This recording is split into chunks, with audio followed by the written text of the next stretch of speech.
Okay, B'siyata Deshmaya, we're going to now move on in our series of healthy emotions. Very exciting today. We really are going to see today how we are moving down and see how we're progressing. Now, I do ask that there may be some confusion with what we're going to discuss today, and wait maybe till the end to see if we cover anything, because there's just a world of information in what we're going to be discussing today. And we're going to be, Be'ez Hashem, going to the third, what we're calling triangle. The third triangle, mainly dealing with two emotions called Netzach and Hoid. We're going to try as best we can to define them. It's going to take us a while, and it's going to take us a while to really properly understand them, to define them, and hopefully try to use them to become healthy and integrate them with all the rest, as we've been trying to do. Now, let's begin. Like I said, if you've got any confusion, try to wait till, I guess, to the end to see if we get to more clarification in some of the things that you may be confused in what we are saying. So when we talk about Netzach, okay, Netzach is what we're going to call the right emotion of the side of the triangle number 3. And the words that we can possibly use to describe Netzach would be ambition, competition, determination. Those would be, I guess, good ways of describing it. When we talk about Hoid, so then we find words like dedication, appreciation, devotion, and submission. Now, these two emotions, let's make this very clear, are extremely different to Chesed and Gvura in many, many ways.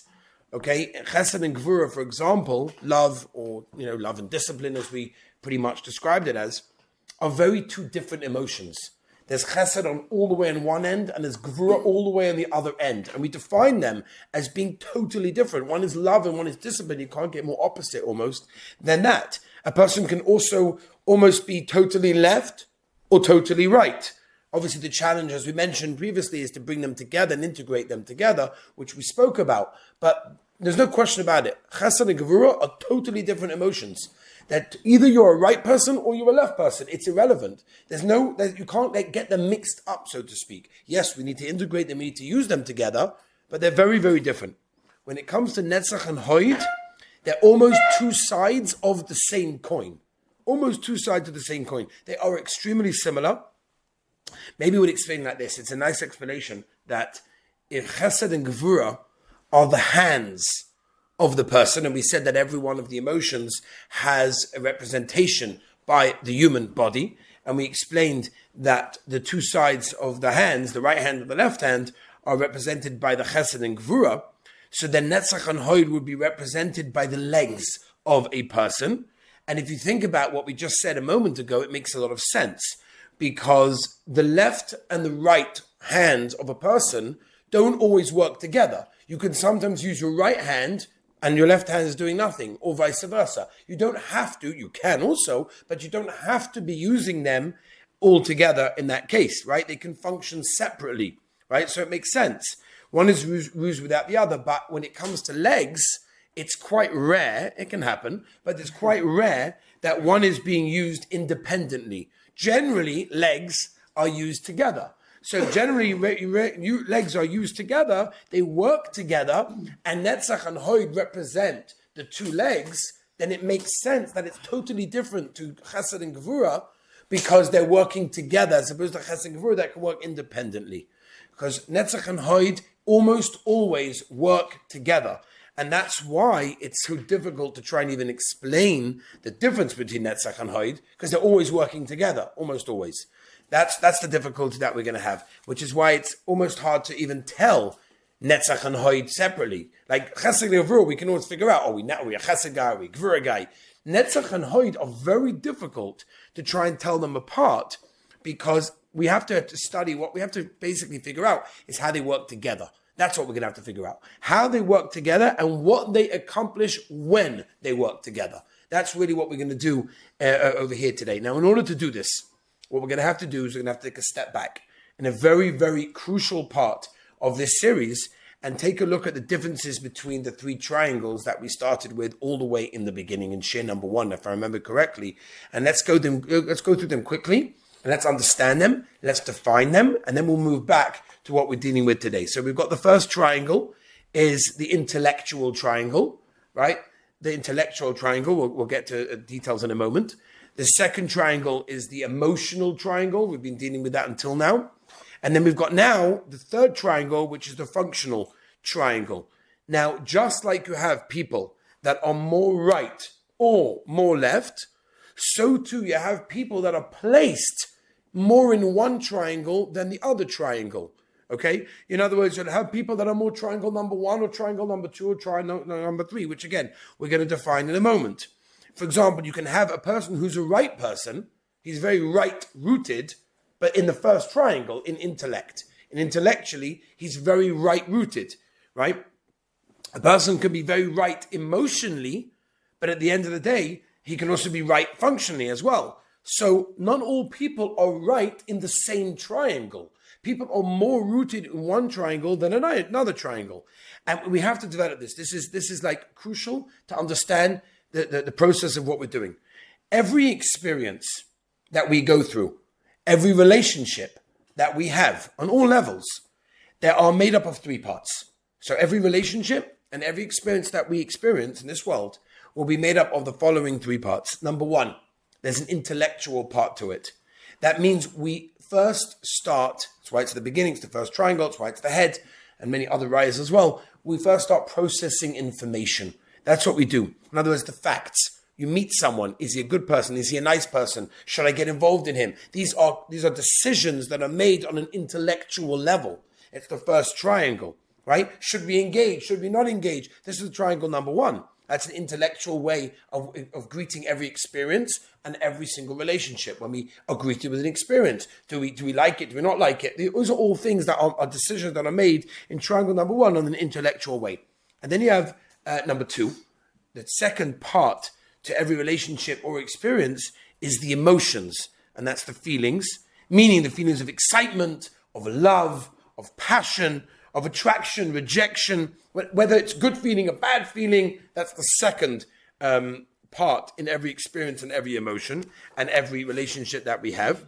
And the truth is, you can often see someone's personality shining out by how they react to certain situations, how they respond to situations and experiences. And that's what we've been dealing with in the last few weeks. And that is pretty much the emotions that say so much about what people are, how they are, and who they are. Now, the third part in every experience, the third part in every relationship is the functionality. It's the strategies, it's the practicality of the situation, looking to overcome obstacles and difficulties. It's a looking for a way to be determined to put it all into practice. Now, some people are more right and some people are more left. Okay, some people are more triangle 1, some people are triangle 2, and some people are triangle 3. Let's explain. Some people get completely lost. In other words, they are completely rooted in triangle number 1, which is the triangle of intellect. In other words, they're so triangle 1 that they cannot even move beyond triangle 1. In their world, everything already happened once they thought about it. Once they made an intellectual decision, it already happened because they cannot move beyond triangle 1. They thought about it, they analyzed it, they understood it, it happened already. It's irrelevant that it hasn't happened yet because in their mind, it's all by intellect and it doesn't go further than that. Therefore, once they've understood it, once they've analyzed it, it's over. It's done already. There's nothing you can do about it. And therefore, the fact that it hasn't happened is irrelevant. They don't even live in a practical world. Because practical world means I'm doing something. They're not doing anything because they're already making the decision in their intellect in triangle number 1. And that's the reality of their world. The reality of their world is intellect. Okay? In other words, they have to make a simple phone call. It's like I've already made it because I've already thought about it. I've analyzed the situation. To them, it's already been done. Now, these people, Be'etzim, should be making millions and millions of dollars. They should be very successful people because they have advice on anything. These are people that have advice for everything in the world and everyone in the world. They figured everything out. They figured everyone out. Everything's on an intellectual level. It's already been figured out. They've got the answer to every problem. So imagine, if a guy is triangle 1, but he's a right guy, he'll never get anything done. It's better for a person who's triangle 1 guy to be a left person, because if you're a left person, at least you have the details. Even in triangle number 1, by the way, right? that in Chachma Bina V'das, even though we haven't explained it here, there's also a right and the left, right? The left is the details, the right is the creativity. But Al Kaponim, if a person is triangle one guy, and he's a right guy, he's going to be stuck with getting anything in his life done. And that's why you find people that never get anything done. And then, for example, you got people that are totally triangle number two. Triangle number two means they are complete emotional beings. These are hard people to live with, by the way, because they're very emotional. They feel everything. They react to everything. Everything's an intense feeling. And again, it could be either right or it could be left within the emotional, of being within the triangle number two. But the person lives in a world of emotion. Now, these people feel so strongly about something, but they get nothing done because they have emotions. They're passionate. They're really excited. They got those emotions. That's great. But they never get anything done. Why don't they get anything done? Because they're living in triangle number two, which is emotional. The problem is it's got nothing to do with triangle number three.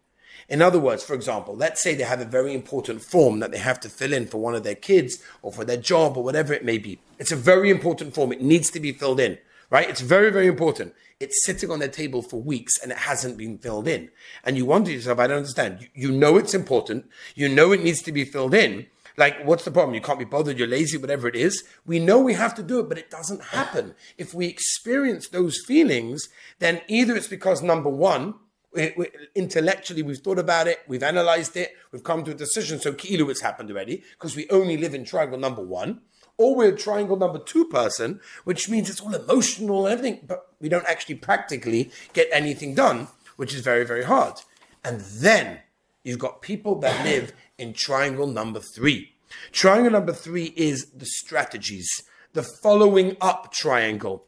These are the doers, right? Not actually doing, because that's, of course, the 10th emotion, which maybe what gives the person the ability, the koyach, the energy to do it. But what we're discussing over here is this gives the person the ability. These are functional people. These are people that have the ability to follow things through. Now, for example, go back to that example of the form to fill in, right? So they just get it done. There's a problem with question number 7. I don't know how to fill that in, right? Intellectual problem. Forget it. They'll just get it done. They'll ask someone, they'll leave it out, they'll figure it out. They're doers. They're in action. They're doing something. And therefore, they'll figure out how to do it. So let's go over it again. We've got triangle number 1, which is the intellectual triangle. People are stuck over there. We've got triangle number 2, which is the emotional triangle. People are stuck over there. And we've got triangle number 3, which we're going to try to explain today. And that's the functional triangle, which gets things done. Okay, now a healthy person doesn't make a difference if he's right or if he's left. If he's a healthy emotional person, is a person that has a healthy experience or relationship using all 3 triangles. Now again, we're rooted more one in the other, but as we said all the way in the beginning, we have to use and utilize all 3 of what we have. And therefore, a healthy person knows how to travel through all of the triangles to go from the intellect to the emotions to, of course, the ability to actually do and accomplish. Now, once a person begins an experience or a relationship, so of course the facts are important. Information is very crucial. We need to digest it. We need to understand it. It's crucial to understand information. I'm not saying not to. I'm not saying leave out triangle number 1. Information and analyzation is very, very chashuv. We need that in every relationship. You can't just jump into something emotionally.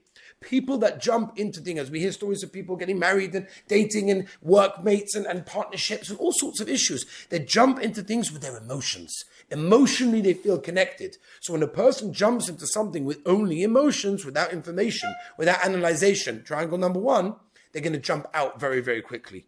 At the end of the day, if it goes in quickly through emotions, the emotions go, and therefore they miss the facts, they miss some of the important information, and because of that, sometimes they jump straight out of it when the emotions are not there anymore. Now, so processing, as we said, the facts and the details and the information is very, very crucial to every situation.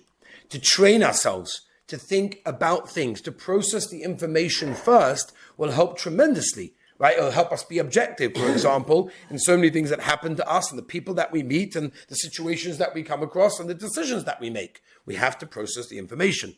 However, it cannot stop there. It cannot stop just merely by the information. Relationships that are purely based on intellect, that are intellectual, are very cold, very dry, very detached, and there's no passion in that relationship. So it cannot stop by intellectual, by triangle number one. A person needs to move on from the maturity of intellect and move into passion, which is the triangle number two. That means anything we do or any relationship that we engage in has to be, and if you want it to be more successful and lasting, has to come with emotion, enthusiasm, passion, which is, of course, triangle number two. We have to be passionate about the things that we're involved in or the people that we're connected to in that case. We have to know when to give. We have to know when to hold back. We spoke about every emotion has to be nurtured, has to be developed, has to be demonstrated. Now we're going to get to the crunch of today. Very, very crucial words, what we're about to say. There comes a time in every experience and in every relationship that we engage in that those feelings are not there anymore. And it's very difficult to continue. Now, those difficulties can come from within. They can also come from the outside. And very often the emotions that we experienced in the beginning are not constant. A person generally doesn't feel constant passion for something, right? That's just how it is. Some people are extreme, they do. But generally speaking, most people do not feel passion for something all the time, constantly. And all of a sudden, an experience or a relationship, we develop a realization that it wasn't as simple as we thought it was. We develop a realization that there's bumps on the way, there's emotions that get damp, they get cold, and we start to realize, what's happening over here? Now, as we're excited to start a new idea, a new project, a new relationship, a new situation, whatever it may be, comes along a guy with his negativity, knocks the whole thing down. Or maybe you yourself realize that, I didn't realize it was so difficult. I didn't realize I'm going to come across so many hurdles that I'm going to have to jump over. I didn't anticipate all these things, and it affects us, and we lose our emotional side that originally got us so excited in the first place. So yes, triangle 2 is very critical to develop and integrate, but it doesn't always last. It doesn't always sustain. Now, it's not a problem, by the way. This is important to remember. It's not a problem that it does not last. People think that it's a problem if it doesn't sustain, if the excitement and the passion and everything that I started with doesn't last, it means it obviously was the wrong thing to do, or maybe it wasn't so important, right? If the love is not there, the relationship maybe shouldn't have happened. It's not true. It's absolutely not true. Because the way the Ribbono Shel Olam developed all of our emotions is that they're not there the whole time.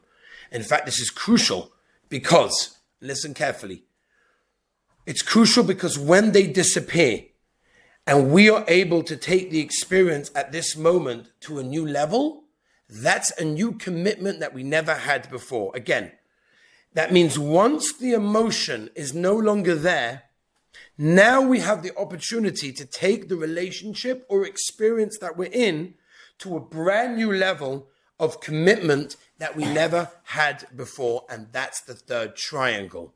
The third triangle is all about, and specifically what we're mentioning today is the two emotions of Netzach and Hod. What they're about is endurance, commitment, following something through, meaning following something through with determination all the way until the end. Whether it means I'm going to strategize to finish, to figure out what the problem was, or problem solve what the issue was originally, or whatever it may be, to figure out until the end. That is what it means for experiences and for relationships. That means staying with it even though I don't feel as passionate, even though I don't feel as excited as I did in the beginning, but I'm going to stay with it.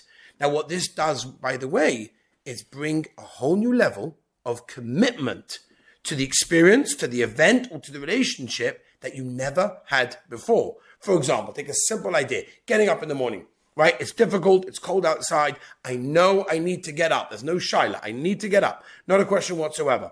And I used to be excited about my job or whatever it was that I was doing to get up in the morning for. I'm no longer excited. The passion is gone. The excitement is gone.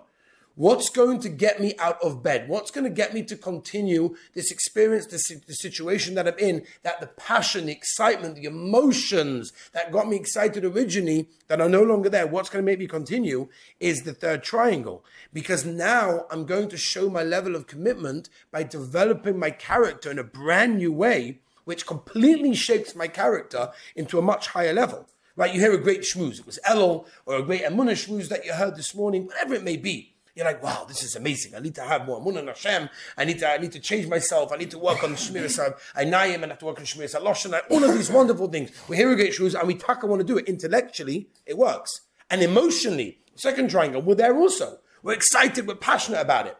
So what happens the next day when the emotion runs out? When the excitement is no longer there in that case? What happens the next day, the next hour, a week later, whatever it may be, when the inspiration is gone?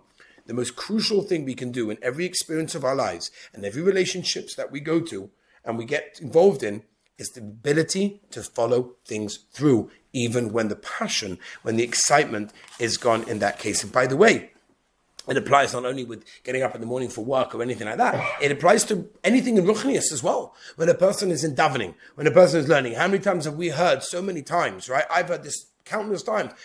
I'm not in the mood. I'm not in the mood for davening. I'm not in the mood for learning. It's not for me. I'm not feeling it. I'm not excited about it, right? Great. Now's the time to do it. Now's the time to show your real commitment. Now's the time to follow it through, to show that you're really committed when you do not feel it. As Tzimaya Zubak Shlita says, that the time that you're not interested in davening and you feel like a stone and there's no emotions and there's nothing coming out that means anything to you, you're just simply saying the words and you feel like a robot, that's the time to show your commitment to the Rebbeinu Shalom that I'm doing it even if I'm not excited. And that's a tremendous thing. And the third triangle, specifically, Netzach and Hoid, is exactly this. It's determination and commitment to follow things through when there's no emotion. And that's this emotion. This emotion is that I am going to follow something through even when the novelty wears off. And that's the basic understanding. I'll have 2 points. Point number one is when a person follows things through, it often can bring the emotions back again. And that's a very important thing to remember, that even if there's right now no emotion, no passion, no excitement, by doing it anyway and following it through and continuing all the way to the end, that can often bring the excitement back. And number two, that we need triangle 3, even when there is emotion and there's excitement and passion. It's not only in the absence of emotion and passion, it's even when there is emotion and passion in that case, to be able to execute it, to be able to make it happen. Now, Netzach literally means to win, right? So that's what it means. Netzach means to win, to defeat. And in our context, how we're going to explain it is the ability to do so. Even with all the obstacles that come in our way, we're still going to do it. We are still going to be Menatzach, we're still going to win. That's Netzach. Obstacles and difficulties that can come from within and from without. It can come because there's no emotions. It can come because there's a physical object stopping me. There's something in my way stopping me from completing this, whatever it is, experience or getting close to this relationship. There's something there. And that's the right, which is moving forward. Ambition and determination. That's the right specifically, which is Netzach. Now, sometimes determination to move ahead needs a shift and doesn't always require the right midah, the right emotion, and we require the left of this triangle, and that's Hoid, which is submission, devotion, appreciation, even if you don't feel like it, to reject things that are standing in your way. Now, people are, for example, Netzach people, they're very much doers, they're busy, they're accomplishing, they're getting things done, but the moment something stands in their way, they have no idea how to deal with it. They fall apart. They have no idea what to do. They get completely stuck. Now, by the way, Netzach also means eternity.